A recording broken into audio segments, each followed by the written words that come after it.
abatezi b'ebikonde munana abari ku rugo buri urubaju nibo betabira mu mpaka ezibe zitebekanisibwa ba Club Africa.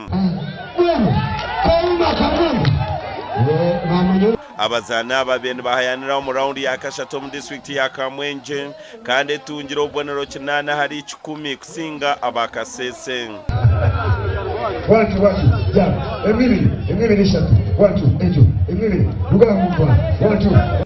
Abatebekanisa bagizire ngo kigenderwa no kwenda kutungura omuzaano go mu minyeto.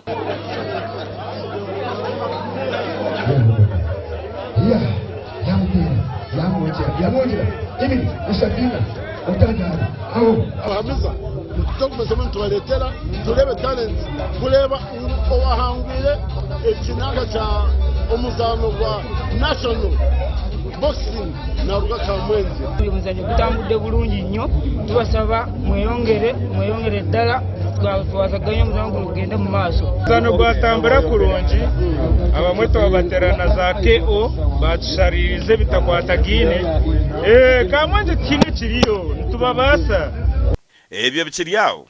Timu ya Lyantonde esingire Sparta na Goro ibirarubusha omuzaano gw'empaka z'omupiira gw'ebigereza Pasika ezanirwa kishayi kya Road Router omuli Lyantonde.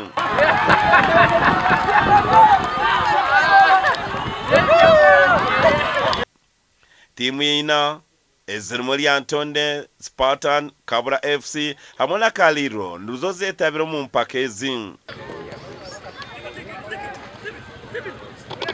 Kukimanya kwembera ya Lyantonde district kweli twine kisawo kya district omulama gwe tuliko kuba ebitone webiri wano ebitone tubirina naye twetaaga buyambi ngera wembadde banyonyode mu kusooka. Timu yaffe Zambia tuluzinze 2-0 naye next time better tujagezaako tukole ekisinga.